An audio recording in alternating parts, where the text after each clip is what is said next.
আছে নিজের ছেলে সহ অনেকের ফলাফল পরিবর্তনের ভয়াবহ অভিযোগ, যা ধামাচাপা দিতে নিয়েছেন নানা ছল চাতুরীর আশ্রয়।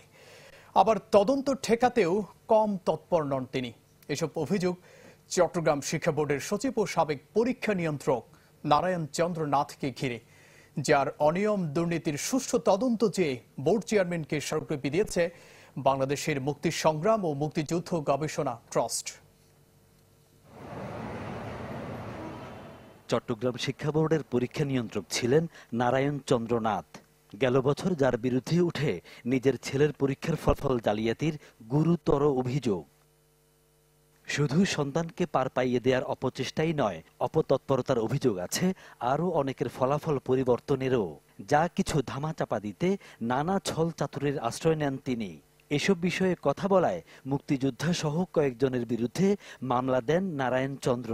এমনকি তার অনিয়ম দুর্নীতি খতিয়ে দেখতে মন্ত্রণালয়ের করা তদন্ত কমিটির কার্যক্রম বন্ধেও উঠে পড়ে লাগেন এই কর্মকর্তা।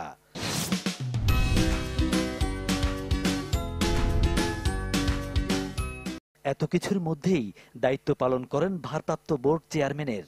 অভিযোগ আছে ক্ষমতার অপব্যবহারেরও। এসবের সুষ্ঠু তদন্তের দাবিতে বৃহস্পতিবার সকালে শিক্ষা বোর্ড চেয়ারম্যানের সাথে দেখা করেন বাংলাদেশের মুক্তি সংগ্রাম ও মুক্তিযুদ্ধ গবেষণা ট্রাস্টের সদস্যরা।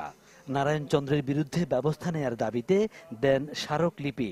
তারা উদ্বেগ জানান 17 এপ্রিল মাওশির তদন্ত কমিটির কাজ শুরু করে 7 দিনের মধ্যে প্রতিবেদন দাখিলের কথা থাকলেও তার কোনো কিছুই না হওয়ায়।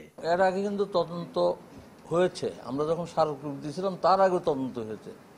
সেই তদন্তকে এই তদন্তের মাধ্যমে দোষীদের দোষী হিসাবে সাব্যস্ত করা হয়েছে। পরে আবার স্মারকলিপি দিলাম, আবার তদন্ত কমিটি হলো।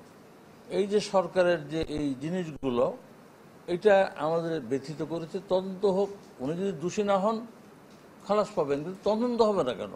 আমরা চাই ঊর্ধ্বতন কর্তৃপক্ষ এই ব্যাপারে কি পদক্ষেপ নিয়েছে এবং এই পদক্ষেপের কারণে প্রকৃত দোষী শাস্তি পাচ্ছে কিনা আমরা সেটা চাচ্ছি। কারণ যদি শাস্তি পায় তাহলে আরেকজন দোষ করার সেই দুঃসাহস তারা দেখাবে না।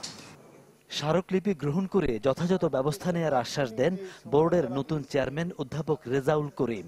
এই বিষয়টা কিন্তু আমি তুলে ধরবো, গুরুত্বের সাথে তুলে ধরবো যে চট্টগ্রামের সিভিল সোসাইটি, চট্টগ্রামের মুক্তিযোদ্ধারা, জাতির শ্রেষ্ঠ সন্তান মুক্তিযোদ্ধারা কিন্তু এটার একটা প্রতিকার চাই, যথাযথ প্রতিকার চাই, সেই বিষয়টা আমি তুলে ধরবো।